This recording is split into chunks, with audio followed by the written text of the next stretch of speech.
to the Recovery Daily Podcast. I'm your host, Rachel Abbassi.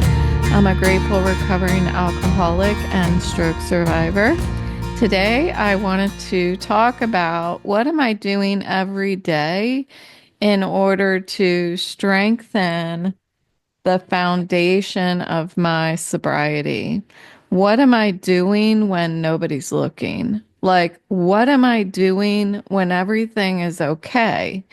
Um, both of my meetings this morning were about that, about feeding my sobriety. And so I heard a lot of different angles on the topic. And so my first meeting was a meditation meeting. And before the meditation, we read from the daily reflection. And what I hear from the literature or the readings is not always exactly what it said, but where the direction of my thoughts goes. And what I heard in the daily reflection this morning was about what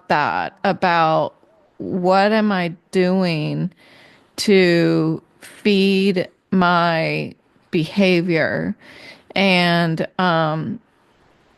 am I practicing the principles of the program on good days? And this same idea applies for me in stroke recovery as well. Am I giving my disability the respect that it needs, even when I feel good? Am I making decisions that will not hurt my head? Like, for example, yesterday there was an opportunity to go to dinner with family, and I chose not to because I was already feeling like I was on the edge of feeling bad. And that's when I really need to be self-aware, and even though I want to go, say, make the right decision, do the next right thing. And so it applies for me in recovery, in both respects, in sobriety and stroke recovery and vestibular recovery. So I'm going to focus a little more on the sobriety part of it, but I want to, while I'm talking through this, think about how can I apply this daily practice to my stroke and vestibular recovery. So we'll just see what comes out. So one notion that came to mind about this idea of feeding my sobriety every day was like, am I putting a penny every day in my sobriety piggy bank? And again, that can completely apply for me to vestibular recovery, and stroke recovery. Am I putting a penny? Am I working on it every day? Am I doing my exercises? Am I making sure that I don't get overly stimulated, but yet still push myself to the point where I can grow, heal a little bit more, allow for that neuroplasticity to happen? So while I was meditating this morning and thinking about what am I doing, what decisions am I making when I feel good, that is feeding that piggy bank. So the first thing that came to mind, I wrote a bunch of them down. So the first thing that came to mind was, when I feel good, do I cancel my psychiatrist appointment? And I know that I'm not the only one for this. Like, when you make the decision to start seeing a mental health specialist, it's for me, it's like this weekly, because I see her weekly virtually.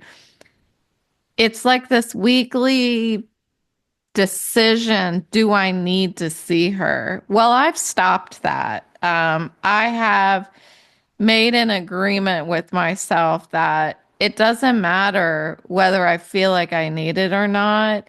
It's my medication. It's required for me because I saw what happened last year when I stopped going.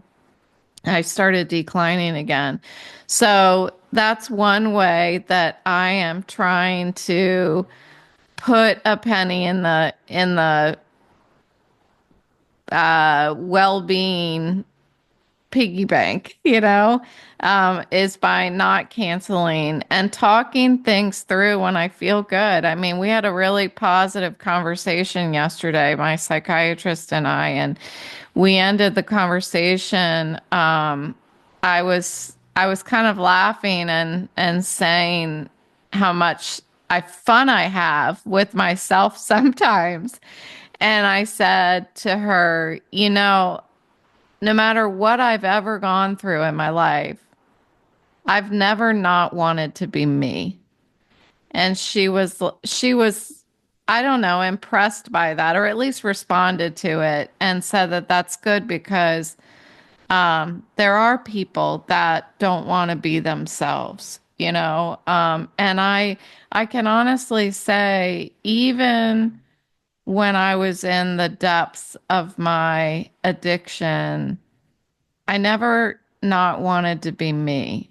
It was it was more of like doing the work to be me. Um, when in early sobriety, when I was struggling with um with like going to events and seeing other people not drinking and struggling with like that feeling of jealousy. They get to drink and I don't. I still never didn't want to be me. Um, so anyway, that I think is an important, it's what comes out when I feed my mental well-being is that on a good day, I feel really good that I can actually celebrate um, and laugh at myself that I enjoy being me. I'm my own. My mom used to tell me I need to be my own best friend. And hi, mom, if you're listening. And I feel like I have achieved that. It's taken me 50 years, but I believe now. I feel like I've always learned how to be my own best friend. And that doesn't mean that sometimes I'm not lonely or I don't want to be around people, but I've definitely learned how to enjoy being by myself. So, another question I wrote down for myself was, am I forcing meditation when my head is elsewhere? So, this morning we were listening to a really calming meditation sound or music. And the person that was guiding us or playing the music was talking about how this does something with your chakras or something. He didn't really explain, but it I was thinking about that while I was trying to meditate. I was like, what does doing something to my chakras feel like? And I closed my eyes and I was like, do I feel something's happening to my chakras? I don't even know what my chakra is. I mean, I kind of have heard it defined, but I don't really know any impact on my chakras. What would that feel like? Anyway, I close my eyes and I'm like, I could fall asleep right now. So if that's what chakras feel like, that's what I feel like. And then I started, in order to counteract the feeling of being tired, I let my brain start thinking. And I was thinking about all these other things that I want to do today and this week and next weekend. And that like it grew and grew and grew. And then I recognized that I actually was like, I'm just gonna pick up my laptop and I'm going to look on Amazon real quick for a pot riser, like an indoor plant riser. And this is a battle that I have every day. That I cannot scroll, um, shopping wise. And when I want something, when I want to do something, I that desire to do it has to fight with that mother of myself that says, no, you shouldn't do it because it's not going to feel good. And it's actually going to make you have a terrible day if you do it. Anyway, I was having this inner battle, and then I recognized, like, no, it's meditation time. Stop, shut down, turn your thinker off. And I was able to pull myself back to meditation. And when I do that, it's like what I explained in my meeting this morning was like all day long, my thinker is like I'm doing a flex arm hang. You know those pull-up bars that you can put in a doorway? Yes, I know you have one, niece. I have one too. We compared our doorway hangers, but yeah, that thing. Well, I feel like throughout the day, my thinker works so hard. It's as if I'm doing a flex arm hang all day long. And when I meditate, I get to let go and I get to just lay down on the floor. That's what meditation does for me when I take a break in the middle of the day and allow myself to rest. I'm turning my thinker off, and it feels really, I can feel the relief. Like I can feel almost like that muscle getting a rest, that thinking muscle getting a rest. So, do I force myself to have that opportunity to rest, even if it's just 5 minutes, even if it's one of those minute breathing sessions that you can have on your Apple Watch? Um, I used to do that when I was in my career. When I would set my watch up so that it would do that breathing, that 1 minute deep breath thing for, I don't know, I guess it was every hour it would do it for 1 minute.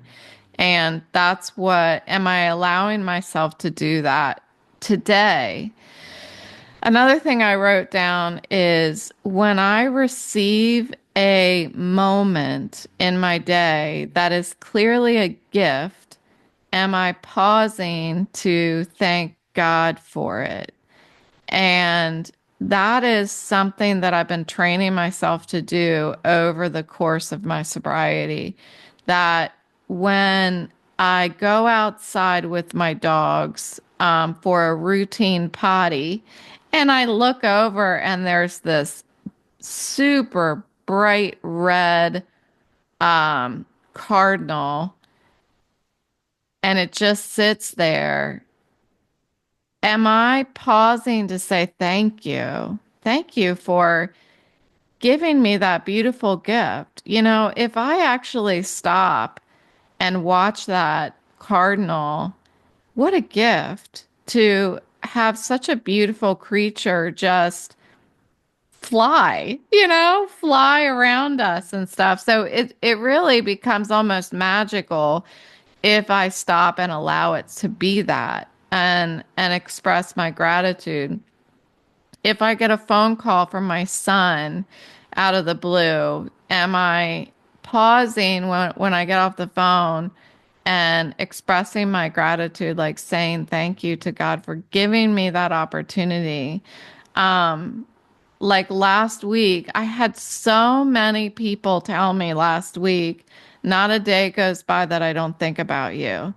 And I was just I guess surprised. I was flattered. I was filled with love. I felt so comforted and protected every time I heard that. And did I stop and thank God for giving me that feeling of comfort? That's the stuff that feeds when I'm alone and I'm not feeling positive. It allows me to remember. If I pause and I thank God for it, I'm more apt to remember those gifts in times of struggle. So I try to make those gifts a bigger deal so that I'll remember them when I'm feeling off, when I'm not balanced. Another thing I wrote down is, am I reaching out to somebody else when I am mentally struggling? Because that helps me a lot. When sometimes in the mornings when I'm in my meetings, I'll have somebody cross my mind that I'm thinking of. And I like to, when somebody crosses my mind, send them a text message like right at that moment. Um, a lot of times that person will respond and say, I was just thinking about you. And that's when I get to thank God for that gift because for me, um, that is like a connection, and I'm allowed to make that up if I want to make that up, like that there is an energy that is going about all of us. And when the planets align, then two people feel each other's energy kind of thing. I like to make that up. It makes me feel good. It makes me happy. So that's what I'm going to believe. And I get to do that because I get to do whatever I want to do to keep myself mentally um, balanced and happy. And I learned that in my sobriety program that when I learned that my higher power can be whatever I want it to be, that my understanding or lack thereof of God can be whatever I want it to be, I realized that it gave me permission to do whatever I want in this life to make me happy, to comfort myself. Another thing I wrote down is, am I making room for change? When something changes, which it happens every day, I was reminded of that in my second morning meeting that things change on a daily basis. And am I making room for that? Or am I resisting it? Because when I am making room for change, that means that I'm practicing willingness and I'm practicing acceptance and I'm practicing that, yeah, acceptance that I can't control things. I'm not the reason for all the change in the world. Like I need to allow life to happen and feel not fearful of living life on life's terms, and still remaining sober and happy, emotionally sober. Um, One of the I don't know where this came from, but somebody read it. I think the person who shared this morning in the meeting read um, from, oh, I can't think of the book now. Sorry, I can't think of the book. Yeah. Anyway, it said, being trained in steadiness, responding calmly, and talk with God about it. So, my program for me is like a course in steadiness, how to be consistent, how to stay on the balance beam and take life slow. Don't try to rush everything. And when something happens, be it change or I just need to respond to people, places, and things, that I'm pausing and I'm praying and I'm meditating and I'm doing all of these things that allow me to make thoughtful decisions in my life. And a couple more questions I asked myself. I wrote a lot down today. One was, have I stopped giving away what I love? Um, what I heard this morning was that when I was drinking, I was giving away stuff that I cared about. I was ignoring it. People weren't taking things from me when I was drinking like I thought they were. That was my perspective, was that the world was taking from me. But what was actually happening was that I was giving it away. I was giving away what I didn't have to. I wasn't nurturing anything but my alcoholism. And so today, on a daily basis, am I giving attention to what I love and what I want to keep? Because if I don't, I'm giving it away again. And finally, the last thing that and I feel like this is, I don't know, they're all equally important to me. What drives my behavior? What behavior am I feeding? So on a daily basis, am I living according to the principles of my program, or am I going back to old behavior? And I think that one just speaks for itself. Um, I have a routine every day in this medical retirement, and I'm filling out my disability insurance paperwork again because it's up for review, which happens, I guess, every 2 years. I'm at the 2 year mark. And so I have to write down, I get to write down because I'm able to write. See what I did there? I get to write down everything. Like, what are my hobbies? What are the things that I do throughout the day? So I was answering that question yesterday, and it was like, what does a typical day look like for you? And when I was writing it down, I felt like I had my shit together. When I was writing it down, I was like, well, I wake up at 6:30 every day. I take my dogs out and I feed them. Then I go to um my AA meetings, and after that I eat, and then I wrote down this orderly um this orderly activity list. Like, when was my life ever like that before? Like, when I was going to work, same thing. I got up at the exact same time. I got ready. I took a shower. I drove into work. When I got to work later on, in my career, when I got to work, I would go into my office and shut the door, and I would write in my journal everything that I was obsessed about on my drive, which was like an hour and a half drive.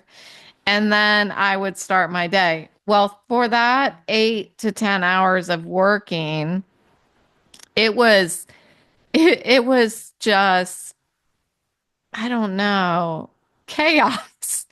It was chaos. If it wasn't like physical chaos where people were running around, or it wasn't like that. It was like mental chaos all day long. And I felt I had that. I don't know how else to say it. I felt like I had my shit together when I was writing down what I do each day. today in medical retirement. And what drives that behavior? What drives that schedule of mine? Recovery.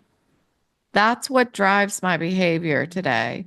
I live in full-time recovery. That's my job is full-time recovery.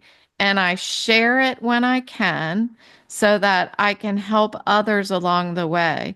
But it is absolutely true that my behavior is driven by my program. And that feels good to be able to confirm that. So that's what I have for you today. I'm gonna keep filling out my paperwork today and think of another activity. I'm not sure. I feel like I might paint today. So we'll see what comes out. But I do know that my program will drive my behavior today. So thanks for listening, and I will talk to you tomorrow.